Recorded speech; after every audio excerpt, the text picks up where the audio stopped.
Joining Carl on this week's show is Atul Sood, former McDonald's and Kitchen United executive, as they discuss the impact of ChatGPT's new app SDK to marketplaces, hospital food improvement through robotics, and why Cracker Barrel's viral disaster may have been driven by bots. That's all ahead on this week's Digital Restaurant. Happy Monday, we're back. The Digital Restaurant is here, and as ever, I have a brand new guest. Now, many of you know that the first person to introduce me to the restaurant industry was our former host, Meredith. But the second person to introduce me to this industry was the very kind gentleman next to me here today, Atul. Atul, lovely to see you again, my friend. You were very gracious in allowing me to join you on the journey of what we were doing over at KU. But tell me your first impressions of how we met and our journey together. Yeah, well, before Meredith introduced Kitchen United to you, I introduced it to her. And as you know, fell immediately in love with her, as I tell her all the time.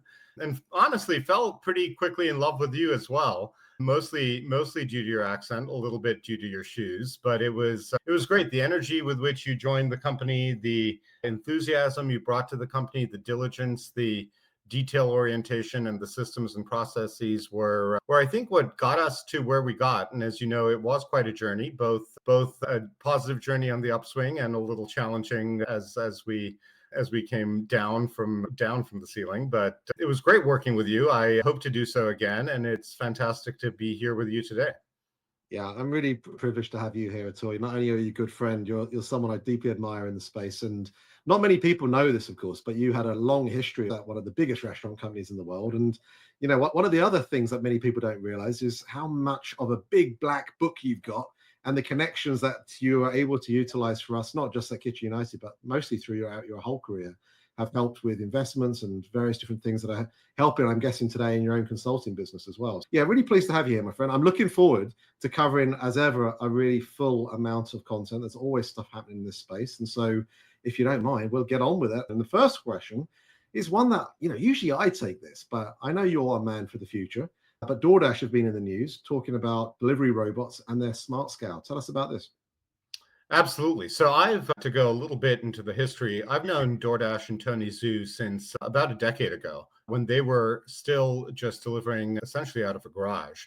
And since then, I've believed that they have the ambition to deliver pretty much everything to everybody. It's very clear with this recent announcement of their delivery robot called the Dot, their smart scale, a few other things that they rolled into a pretty big set of releases last week or the week before last week, I think, that they do have the ambition to be the global super app of food. They've acquired Deliveroo, they've acquired 7 Rooms, they're going really hard, and they've established themselves as the force to be reckoned with in all things delivery. I find it really interesting that they are simultaneously to releasing their own delivery robot. They're actually partnering. They recently announced a partnership with Serve Robotics. They've got a partnership with Coco. They're doing some things in the drone delivery space as well. So they're really taking an all hands on deck approach to this. I think developing their own technology and leveraging existing technology in the market. The Dot in particular seems like pretty much the fastest going vehicle on the market. It goes about 20 miles an hour. It holds a good amount of food. I haven't seen one yet personally. I see the smart scale as a interesting approach to getting restaurants to weigh all the food that they send out that will enable it to be droneable, either land drone or air drone. As I'm sure our listeners know, for air drones in particular, weight is important. They have a certain payload capacity, and getting their restaurants into the habit of weighing food is going to be important for that to end up being an inevitability. But really excited to see the progress they're making. They are clearly challenging Uber, and Uber is going to be making their own moves, I'm sure, as well. But excited to continue to see what's going on in their journey. What are your thoughts about it, Carl? Yeah, I agree. I think they're in a great position to be able to take advantage of this. I've been long saying that when exploring all these alternative vehicles for delivery outside of the primary driver base, it was really going to help in certain scenarios. It's not like there's going to be a drone for every single delivery. I don't think this is about reducing an entire swarms of drivers in the years ahead.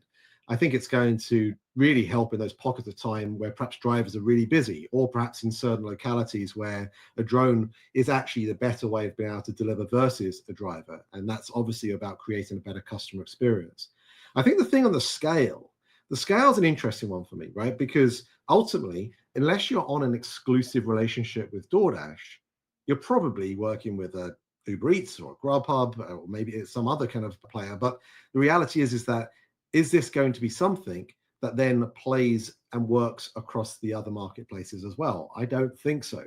And so if that's the case, then can you imagine an expo area with 2-3 different scales in place? So that's a factor that I think has to be considered. It's probably maybe an opportunity for some intermediary out there to think about as well. And then the other piece is, well, what about the data? Is there anything about the data of weighing items that actually plays into the restaurant's advantage or disadvantage when it comes to other areas of just the customer experience? I don't know about that. I think there's not too much to be worried. I'm still concerned about customer information more than associated weights of items. But I do think the piece around having too many scales and just making it operationally complex is something to consider. That's a really interesting point. I definitely think 3 scales, like 3 tablets, have become overwhelming and a mess and no longer acceptable. 3 scales would never be acceptable. I have heard from operators a good amount of backlash about the scale. Operators definitely don't want to add that step into their process, and we'll see what adoption looks like. It will likely be a challenge for DoorDash to get their merchants to make this a daily habit or routine or process step, but we'll see if it works. And certainly the ones that want to take advantage of drone delivery and potentially sidewalk drone delivery will need to start using it. Every podcast must have a question around the latest evolution in AI, and the latest one for us involved the announcement from ChatGPT that they were going to integrate with DoorDash and Uber Eats. So are delivery marketplaces going to be usurped by ChatGPT, Carl? Interesting question. The idea of ChatGPT morphing into an app platform raises this question, doesn't it? And I think it's as a result of OpenAI revealing this new apps SDK, which is allowing developers to embed their services directly inside ChatGPT conversations. The idea that users can now call these apps by name, like, I don't know, DoorDash, order me lunch, or that ChatGPT can suggest them in some kind of context, really is intriguing to me. And at the launch, it's not actually live right now with DoorDash and Uber, but with Booking.com, with Expedia, Spotify, Zillow, all these things supposedly are now already in place. So this is coming for sure. And it's really about turning, I think, ChatGPT beyond just this idea of a chatbot into more of a conversational operating system of sorts. But whether this matters and why it matters for delivery marketplaces, well, it's maybe something around the disintermediation of apps. Right, the fact that users might not need to open the DoorDash app or the Uber Eats app anymore. They just ask ChatGPT and it routes the order via the integrated service. And when you think about this theme that I've talked about for many years now, about this idea of seamlessness, reducing the amount of clicks, the friction of switching context, opening up in one app and then browsing menus is being reduced by this, because over time, people might default to chatting rather than opening a dedicated delivery app. Why? Because it might know them better than a dedicated delivery app. And of course, when you think about it from the ChatGPT basis, they've got hundreds of millions of active users now. So that gives them this access to be able to support even more people perhaps out there than are on even these large marketplaces. There's a whole data leverage play. There's an AI orchestration level to this where ChatGPT can reason, compare, upsell, bundle across different services. And I think they can probably do that with even more intelligence than what we're seeing on the marketplaces right now. But whether it actually usurps them or not, well, I don't know. Maybe over time. I think there's still all the challenges around integration. It still requires restaurants to have menus set up, the logistics aspect of it. The delivery platforms have built relationships with their fleets, with contracts, and those don't just vanish overnight. Similarly, there's margin conflicts, right? Delivery is low margin, as we know all too well. And if OpenAI demand a cut of this or charge for placements, does that going to challenge the whole way in which delivery works? The other side is the overall UX fidelity of it. Users expect high performance. They're not going to appreciate hallucinations if ChatGPT offers up a particular food type that actually has an allergen inside of it, for example. So there's a whole range of different things that come to mind for me on this, but I think it's probably going to be good in the early stages, some kind of hybrid coexistence. Maybe integration first, takeover later will happen. But I think the bigger question is also, what does this mean for the restaurant? Right? Okay, with one side of it for the marketplace, but if ChatGPT is turning into a kind of operating system for commerce, then what does this mean for first party and third party ordering? So for years, we all know restaurants have been trying to bring guests back to their own digital channels, their websites, their apps, their loyalty programs, instead of losing margin and data to DoorDash and Uber and Grubhub.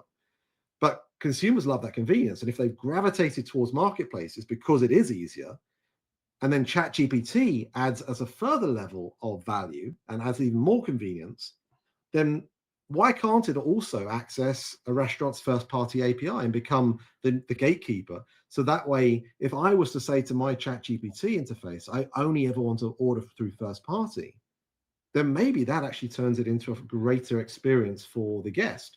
Similarly, what does it mean for where the ChatGPT, when it isn't given that particular type of instruction, some form of view as to whether it should go towards a DoorDash or whether it should go towards a particular first party channel? And I think that's really where we come back to this piece of it. If you know that you want to order from Mendocino Farms, then you've got to hope that your chat interface is going to direct you towards the first party channel. But if you're saying, we're thinking about having pizza tonight, the boys are coming around, then maybe that's the time when you actually want the DoorDash or the Uber Eats to actually give you that kind of choice that it does on its platform. So I'm really intrigued about this, but I suspect you've got a bunch of opinions too. Any thoughts? Anything about antitrust as well? Well, most importantly, I think, the announcement came out, the news release was about DoorDash and Uber Eats, but I think the news is actually about what you brought up at the end, the first party ordering experience. This is a window for restaurants to earn back that diner with loyalty, with direct ordering, and for the restaurant to really nose its way back into that customer experience. When I want Mendocino Farms, or I just learned that Goop Kitchen is launching in the Bay Area, I now want Goop Kitchen to be delivered to me. I know I want Goop Kitchen. I want to access their menu. I want to access their nutritional value, and I want that to be delivered to me. Why wouldn't I go to ChatGPT, which is already the default search in my browser, to order it directly? And I think that's where the opportunity lies for restaurants to win back the first party consumer. So that's where I see the conversation shifting quickly over time. And it's going to be a matter of DoorDash and Uber Eats figuring out how they can make what has been a scroll-based choice as appealing through the ChatGPT interface. And I think just naturally the ChatGPT interface is leans more towards picking a restaurant through search and then going directly with that one restaurant instead of needing DoorDash or Uber Eats. So I think there's going to be a shift as this continues to be a trend to more first-party ordering, which I'm a fan of. I was surprised, there was no mention of Olo, there was no mention of any other kind of first-party platform in that release. I'm sure there's a lot happening behind the scenes there. I couldn't imagine that McDonald's isn't in conversations with OpenAI today. I don't really have an opinion on the antitrust issue. It sounds with the question like you might. Well, I just think there's something around, there's just this general level of concern about the fact that a lot of these large language models are becoming very kind of similar to each other. And actually, if they can control all apps, much like Meituan does in China, then do they have way too much control? Because if you are having an interface across every form of consumer engagement, if you are accessing ChatGPT for Expedia, for Booking.com, for OpenTable, and for where you order your food, then suddenly that amount of consumer data is really, really powerful. And I suspect antitrust lawyers will be sniffing around it with some interest, and we'll keep an eye on it. And so we'll see whether it comes up in the months ahead. Let's move on. Interesting developments with Aramark, and hospital food doesn't always have the best kind of reputation, does it? But this particular story drew our attention because maybe that's about to change. Absolutely. So this was a story about Aramark unveiling a robot from Robo Eats. I think the acronym was ARC for the robot in the story, to make scratch-made food through its robotic 400 square foot installation in a hospital. And to me, my response to this is it's about damn time. This has been talked about for years and years now. Robotics preparing food, robot chefs in the kitchen, robot kitchens. Hospitals are a fantastic initial deployment opportunity for anybody thinking along this line, stadiums, airports, others. And I've been seeing activity in the space for the decade that I've been in the industry, and it feels like it is finally here, which gives me great joy. I live in the Bay Area. This past week has been Andreessen Horowitz Tech Week in San Francisco. I was at a demo last night for a company named Chef Robotics. They make robots that essentially scoop food for prepared CPG frozen meals. That was pretty interesting to see. I'm familiar with a company called Apatronics that has a partnership as well that has a robotic kitchen. So this is the time for soup to nuts robot prepared food. And I think the hospital use case is definitely one that makes sense. But in general, I think you'll see more of these installations in more of the places that you go, with more dining options available to you as well. I was around in the industry a decade ago when Eatsa, if people remember Eatsa, tried to make it work. I think they were a little too early. The robot wasn't as flexible. The consumer was still a little shy of making the decision to shop there. But we're ready for it, Carl, and I'm excited to see more installations pop up all over the country. Well, a couple of reports have come out in the last week, and I think we are now going to talk about the survey from Toast. I can't imagine anybody really having a better pulse on the restaurant industry than Toast. So what did their report touch on? Let's do this. Let's bring up the actual report and we'll go through it, because this was one where it's actually on their website. We'll put it in the show notes below so that people can access it. 712 restaurant decision makers were surveyed, and it was relatively recent, April 18th to May 13th of this year. So that's important to understand. And the first thing I'll say at all is I don't think there was anything astoundingly like, oh my goodness, I'm so glad I've seen it from this particular report, other than the fact that restaurants continue to be incredibly resilient, and they're having to deal with a lot of the ongoing challenges that we've been talking about for the last year or two. Inflation here is really one of the top areas which they're saying they're having to really manage and consider, and it's something to be really difficult to manage as they kind of continue to run their restaurants. And that is one of the main reasons which is driving increases in menu prices. No surprise there that almost 1 in 2 restaurants are saying when it comes to the cost of goods rising over the next 12 months, they are going to have to take that on price on the menu. What's interesting is that there's also this piece with 29% of folks saying that tracking prices of key ingredients is becoming an increasingly important element here. But of course, one of the things that I thought has perhaps reduced in focus, perhaps hasn't been as felt as hard as perhaps in years gone by, is that of labor. Well, this particular survey suggests that actually 41% of those surveyed have said they face hiring challenges in today's labor market, which is actually higher than the previous 2 years. Last year it was down to 35%. So quite a considerable shift up in those that are saying it's quite extreme as a challenge. And so that one stood out to me. And they're managing it in the ways that you'd expect. Most people saying through increasing staff efficiency and speed of service, or trying to improve employee retention strategies, which is one that I haven't seen appear much on these surveys over the years gone by. So it's good to see that. As we keep going down the list here, the main areas of focus are around investing in marketing, trying to offer better ways for customers to engage with the restaurant through deals or discounted pricing or specials. Those are the things that they're thinking that if there were going to be changes in consumer spending and that's slowing down over the next 12 months, restaurants are going to lean into that. Now, when you look through those items there that are down the list of increased marketing or hosting special events or reducing staff headcount, there's nothing there about focusing in on the experience, right? Is there anything more that they can do to increase the experience even when consumer spending is going down? And there's kind of chicken and egg here with this one, in the sense of how do you help customers understand why to choose you? And then how do you get to them to come back and tell their friends about it by giving them a great experience? But I think that's an increasingly important piece now, that we're still in an incredibly competitive environment. And if you aren't given a great experience, then you're certainly going to lose them out, not just for this year's traffic, but probably for a longer time period. And then I've got to go back to the AI side of things here. This is one where I feel like everyone has to answer with some kind of affirmative tone, in the sense that 86% of operators are saying they're comfortable using AI. They're going to use it more in the future. They find it great value for money. But is that them talking about just engaging with a LLM and just having it as a chatbot? In which case, yeah, that's fine. They're using it to that degree. But if we were to ask them, are they utilizing artificial intelligence to drive specific ROI, specific business metric outcomes? I bet that number would be a lot lower.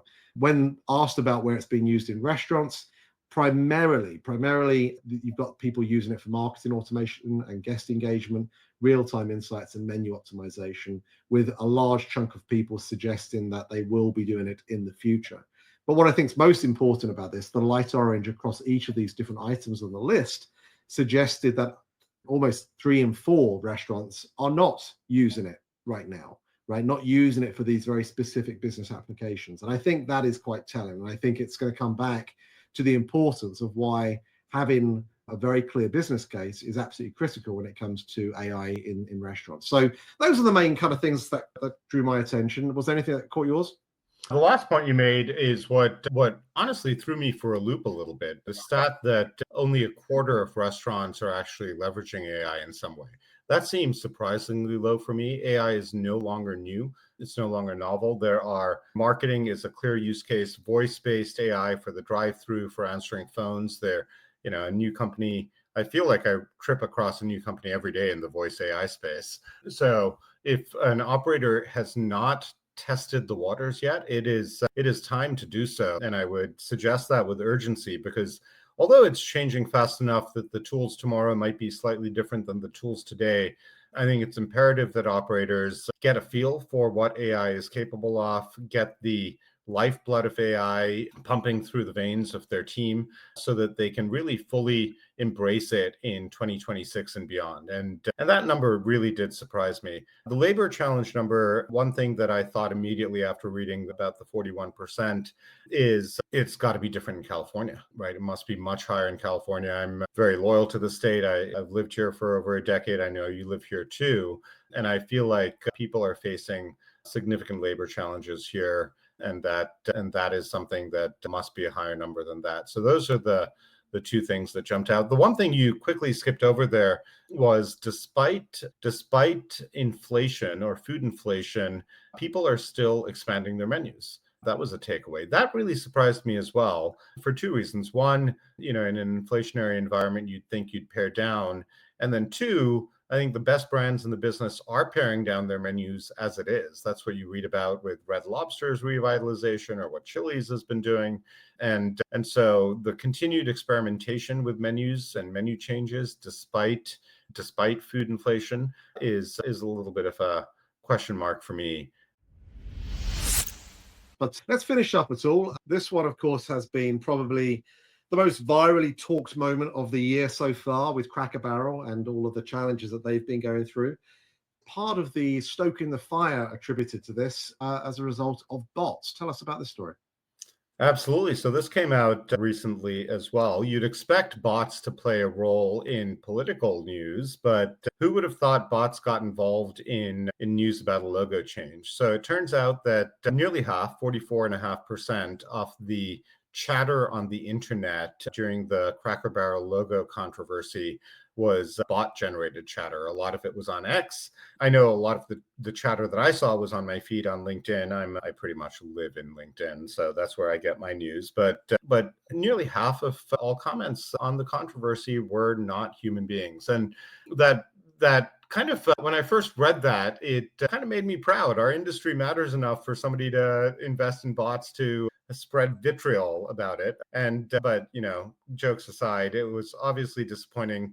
I think Cracker Barrel made some decisions based on those comments. There was a lot of hate directed towards the CEO, which is just unacceptable in any situation, and that was disappointing. And it really talks to the importance of when marketing decisions are made to understand who's really behind it, right? You can see there always these playful jabs from Burger King or Wendy's at McDonald's. There are playful jabs across the industry, and they often spark some level of consumer response. There are new menu items being released, new mashups, and those have consumer response. There could be malicious actors out there that want to manipulate brand decision makers into moving one way or the other. And it's important to, maybe you can share the link to the article, Carl, in the notes below, but it's important to go through the steps to validate and verify that the chatter is real and human before action is taken too quickly.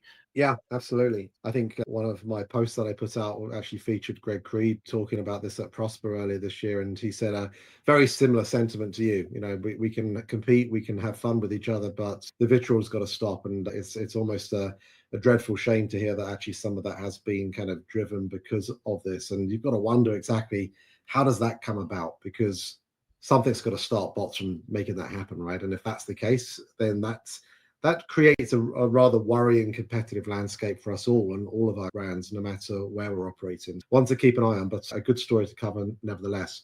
Now, Atul, before we finish up today, I'd love for folks to hear a little bit more about what you're up to, how people can reach out, get in touch with you, and to learn a bit more about you and your business.